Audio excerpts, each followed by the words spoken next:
Hello students, you're most welcome on YouTube channel of Valmiki Teachers Training College Vaishali.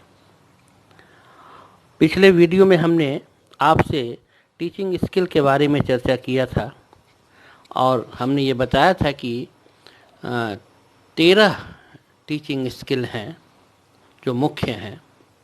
आज उसी क्रम में हम आपसे पहला टीचिंग स्किल पाठ प्रस्तावना कौशल पर आपको उदाहरण सहित व्याख्या करेंगे। Skill of introducing lesson. पाठ प्रस्तावना कौशल क्या है? हम आपसे चर्चा कर चुके हैं कि कोई भी शिक्षक जब क्लास में किसी भी टॉपिक को पढ़ाने की तैयारी करता है तो क्लास में जाने के पहले वह उस पाठ के सभी पहलुओं पर देखता है, सोचता है और उसके संबंध में तैयारी करता है कि वह उस पाठ का प्रस्तुतिकरण क्लास में किस प्रकार करेगा। पाठ प्रस्तावना कौशल उस पाठ को स्टार्ट देने का एक कौशल है कि कोई भी पाठ का आरंभ कैसे किया जाए जिससे बच्चों का ध्यान पाठ की ओर ले जाया जाए। स्टूडेंट्स के पूर्व ज्ञान पर आधारित हम उस ज्ञान को कैसे नए ज्ञान से जोड़ें, पाठ प्रस्तावना कौशल उसी को कहते हैं। यह सभी कौशलों का केंद्र बिंदु है और इसका प्रयोग नवीन ज्ञान को पूर्व ज्ञान से जोड़ने में किया जाता है। पाठ प्रस्तावना में शिक्षक, टीचर, शिक्षार्थियों अर्थात लर्नर के पूर्व ज्ञान, प्रीवियस नॉलेज को नवीन ज्ञान, न्यू नॉलेज से इस प्रकार से संयोजित करता है कि शिक्षार्थी नवीन ज्ञान को ग्रहण करने के लिए तत्पर हो जाए। इससे पूर्व में निर्धारित उद्देश्यों को प्राप्त करने में सहायता मिलेगी और शिक्षार्थी के व्यवहार में परिवर्तन भी होगा। व्यवहार में परिवर्तन, बिहेवियरल चेंज, इस पर भी हम आपसे आगे चर्चा करेंगे, ब्रीफ करेंगे। तो पाठ प्रस्तावना कौशल, पाठ को कैसे शुरुआत दिया जाए कि लर्नर का ध्यान उस पाठ की तरफ जाए। क्योंकि टीचिंग स्किल में हमने आपको यह बताया कि कोई भी टीचिंग उसी कंडीशन में सक्सेस मानी जाती है जब लर्नर का पार्टिसिपेशन बढ़ता है। यदि लर्नर का पार्टिसिपेशन टीचिंग लर्निंग प्रोसेस में नहीं जुड़ेगा तो टीचिंग इफेक्टलेस होगी, प्रभावहीन होगी और शिक्षण असफल भी माना जा सकता है। अब यहाँ यह प्रश्न उठता है कि शिक्षक को अपने प्रस्तावना को प्रभावशाली बनाने के लिए क्या करना चाहिए, वह क्या करता है। तो शिक्षक अपने पाठ के प्रस्तावना को इफेक्टिव बनाने के लिए ढेर सारे उपाय करते हैं। जैसे वह सहायक सामग्री का प्रयोग करता है। कोई भी पाठ को उसने तैयार किया तो पाठ के डिलीवर में, उस टॉपिक के डिलीवर में वह कहीं भी सहायक सामग्री का प्रयोग कर सकता है।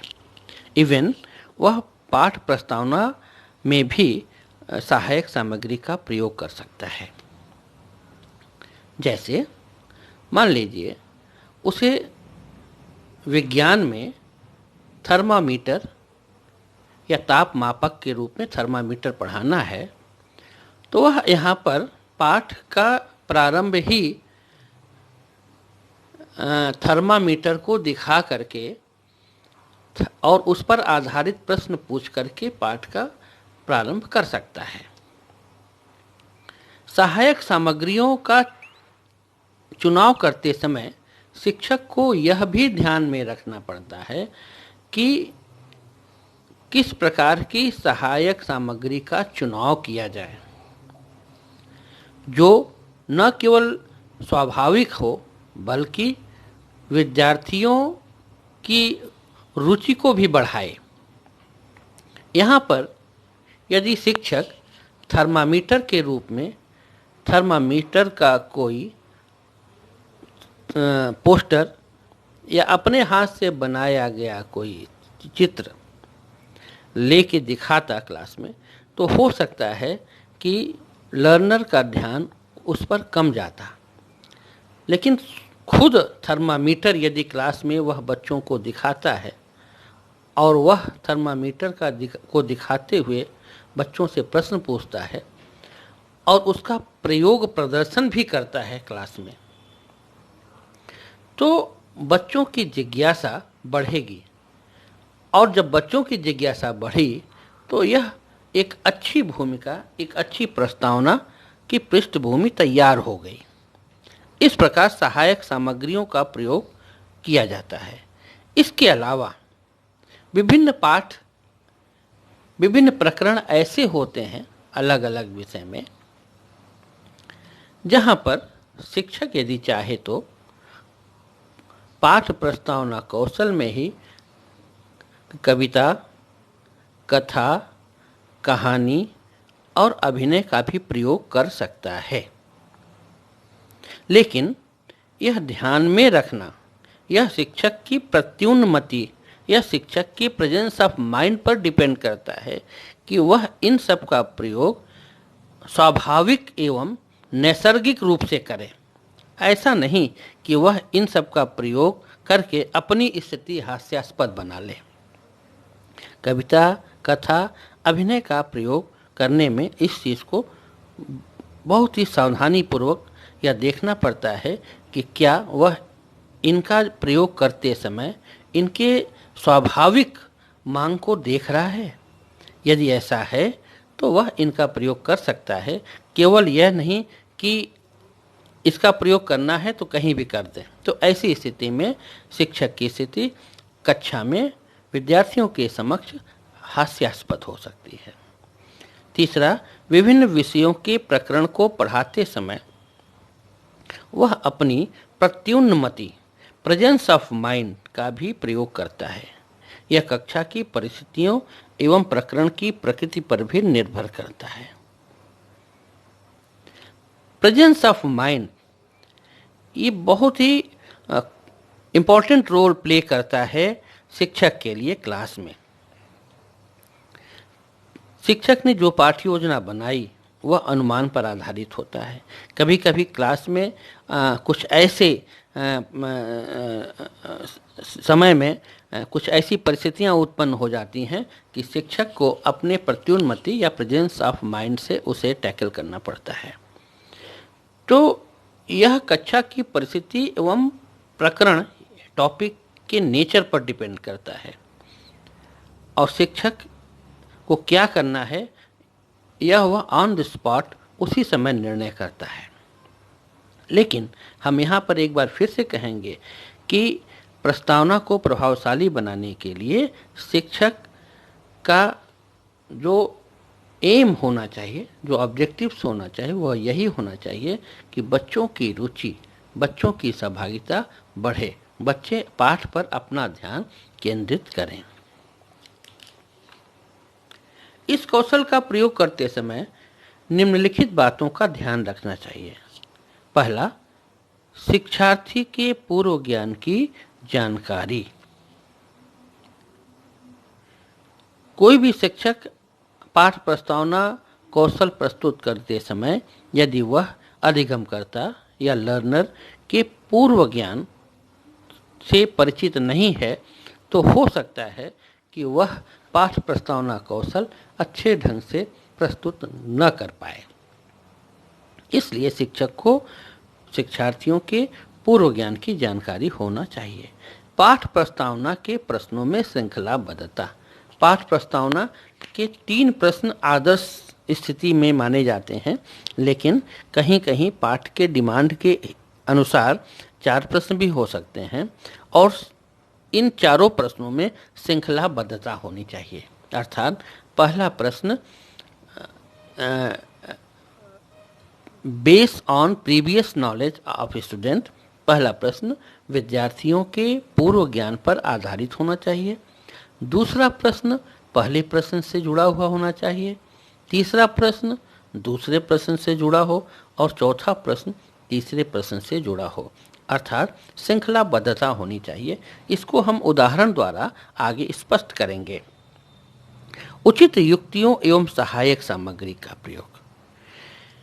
पाठ प्रस्तावना कौशल के अभ्यास में या पाठ प्रस्तावना करते समय टीचर उचित युक्तियों एवं सहायक सामग्री का प्रयोग करता है, जिससे पाठ प्रस्तावना कौशल की इफिशियंसी, प्रभाविता बढ़ती है। पाठ से संबंधित होना। पाठ प्रस्तावना के प्रश्न पाठ से संबंधित होने चाहिए। उचित अवधि एवं समय विस्तार। पाठ प्रस्तावना का जो प्रश्न हो वो न केवल श्रृंखलाबद्ध हो, न केवल पाठ से संबंधित हो, बल्कि उसकी अवधि भी उचित हो एवं समय विस्तार भी ठीक हो। अर्थात पाठ प्रस्तावना के कौशल में बहुत तेजी नहीं दिखानी चाहिए और न बहुत ही धीमी गति से प्रदर्शन करना चाहिए। धीमी गति से प्रश्न को पूछने में बच्चे ऊब जाते हैं, उनकी रुचि ध्यान से हट जाती है और बहुत तेजी दिखाने पर हो सकता है कि आप जिस चीज़ का उत्तर चाहते हो, प्रश्न का उत्तर जैसा चाहते हो, वह प्रश्न बच्चों को ही समझ में ना आए, जिससे आपका पाठ प्रस्तावना का स्वरूप बिगड़ सकता है। अतः पाठ प्रस्तावना करते समय उचित अवधि एवं समय विस्तार को भी ध्यान में रखना चाहिए। Objectives of introduction. प्रस्तावना का उद्देश्य। प्रस्तावना का उद्देश्य पहला है शिक्षार्थी को प्रस्तुत पाठ के लिए तैयार करना। आप कोई भी पाठ आपने तैयार किया बच्चों के पूर्व ज्ञान को ध्यान में रखते हुए, और प्रस्तावना के माध्यम से आप जो भी टॉपिक डिलीवर करने जा रहे हैं क्लास में, उसके लिए कैसे स्टूडेंट्स को रेडी करेंगे, ये इसका मुख्य उद्देश्य होता है। यही कौशल है कि विद्यार्थियों को नवीन ज्ञान को ग्रहण करने के लिए आप कैसे रेडी करते हैं, यह प्रस्तावना का मुख्य कौशल है, उद्देश्य है। दूसरा, पूर्व ज्ञान को नवीन ज्ञान से जोड़ना। आपका जो टॉपिक है, बच्चों के पास जो पूर्व ज्ञान है, दोनों को आप कैसे रिलेट करेंगे, कैसे पूर्व ज्ञान का प्रयोग करते हुए उन्हें नवीन ज्ञान की ओर बढ़ाएंगे, यह प्रस्तावना का मुख्य उद्देश्य है। पाठ के शिक्षण में शिक्षार्थियों की सहभागिता बढ़ाने का वातावरण बनाना, यह न केवल पाठ प्रस्तावना का, बल्कि हम यहाँ कहना चाहेंगे यह शिक्षण कौशल का मुख्य आधार है कि पाठ के शिक्षण में लर्नर का पार्टिसिपेशन कैसे बढ़े, पूरे क्लास में उस तरह का वातावरण बने, उनकी रुचि बढ़े, उनका रेडीनेस बढ़े, यह कौशल का बेस होता है। और उसी क्रम में पाठ प्रस्तावना कौशल का भी यह आधार है कि पूरे कक्षा में शिक्षार्थियों की सहभागिता बढ़ाने का वातावरण बनाया जाए। यह कहना अतिशयोक्ति नहीं होगा कि शिक्षक की क्षमता पर ही पाठ का प्रस्तुतिकरण निर्भर करता है। शिक्षार्थियों लर्नर्स के मानसिक स्तर को ध्यान में रखते हुए उचित विधि का प्रयोग करना चाहिए। पाठ प्रस्तावना का presentation, it's depend on capacity of teacher.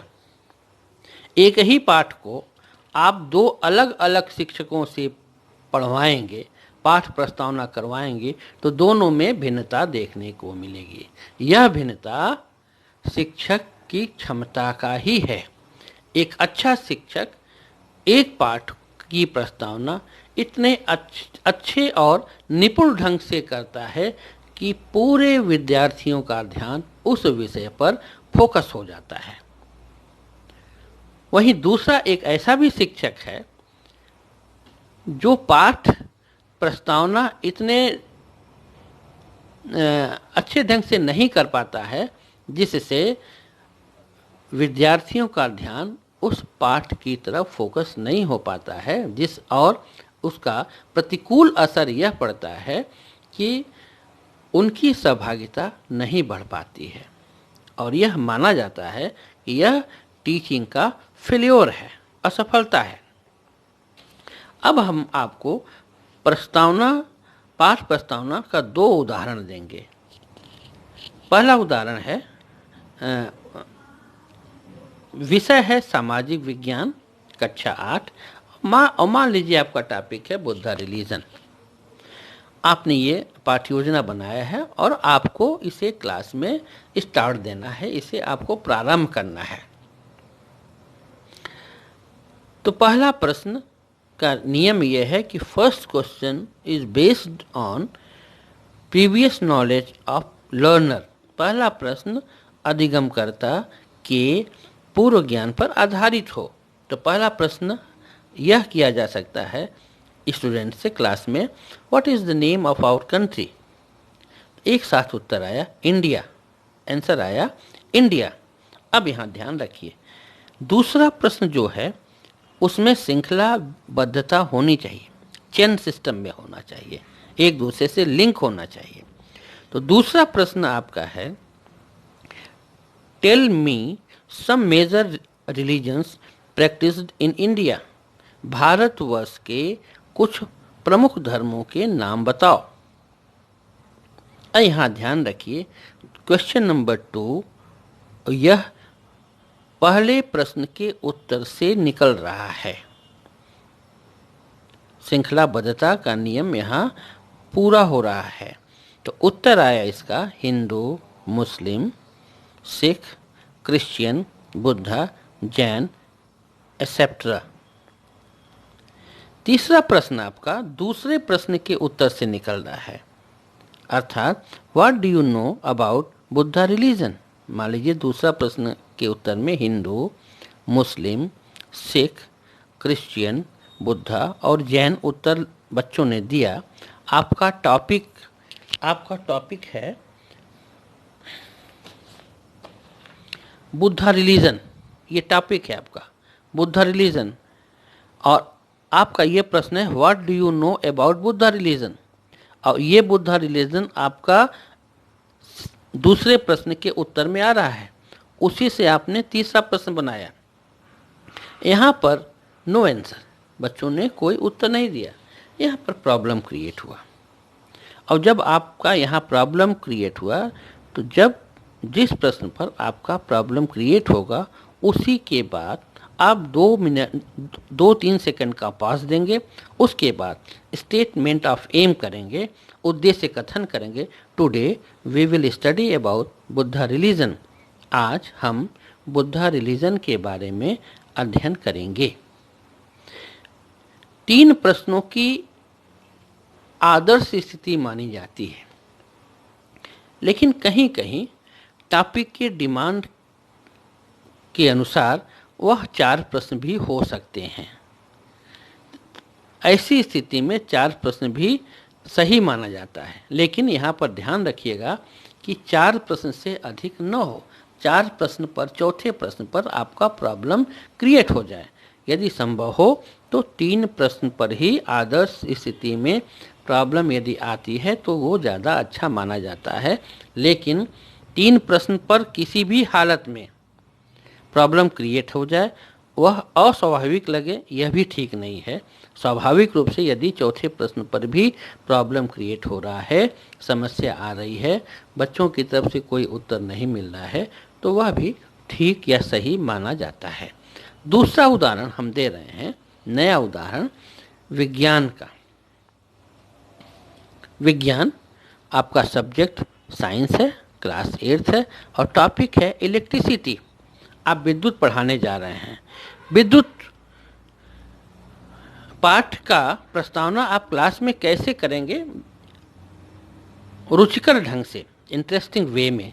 तो आप क्लास में गए और आपने कक्षा में लगे फैन की तरफ इंडिकेट करते हुए बच्चों से पूछा, व्हाट इज दिस। बच्चों का ध्यान, सारे बच्चों का ध्यान क्लास में लगे फैन की तरफ गया जहां आप इशारा कर रहे हैं, indicating the fan of classroom. Answer आया बड़े उत्साहपूर्ण ढंग से, एक साथ अधिकांश बच्चों ने बोला, दिस इज ए फैन। अब आपका दूसरा प्रश्न पहले प्रश्न के उत्तर से निकल रहा है। दूसरा प्रश्न आपका हो रहा है, how does the fan move. इसका आंसर आ रहा है, फैन मूव्स ऑन इलेक्ट्रिसिटी। यहां ध्यान रखिए, आप इन प्रश्नों के माध्यम से अपने टॉपिक इलेक्ट्रिसिटी की तरफ बढ़ रहे हैं। आपका टॉपिक इलेक्ट्रिसिटी है, आप इलेक्ट्रिसिटी की तरफ बढ़ रहे हैं। पहला प्रश्न स्टूडेंट्स के प्रीवियस नॉलेज पर बेस है, व्हाट इज दिस। कोई भी लड़का जो देख पा रहा है वह बता देगा, दिस इज अ फैन। दूसरा प्रश्न पहले प्रश्न के आंसर से निकल रहा है, यानी श्रृंखलाबद्धता है। दूसरा प्रश्न चेन सिस्टम में है, जिसका उत्तर है फैन मूव्स ऑन इलेक्ट्रिसिटी। तीसरा प्रश्न दूसरे प्रश्न के उत्तर से आ रहा है, what do you know about electricity. आप विद्युत के बारे में क्या जानते हैं। No answer given by students. विद्यार्थियों को नहीं पता था, इसलिए उन्होंने कोई उत्तर नहीं दिया। यहाँ पर आपकी समस्या खड़ी हो रही है, और जैसे ही समस्या खड़ी हो 2 सेकेंड का पॉज दे करके आप स्टेटमेंट ऑफ एम करेंगे, today we will study about electricity. आज हम इलेक्ट्रिसिटी के बारे में अध्ययन करेंगे।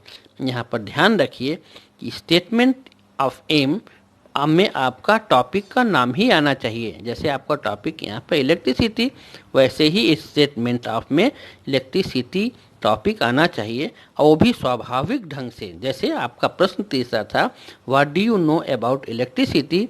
No answer. तो अब आप यहाँ करेंगे, टुडे वी विल स्टडी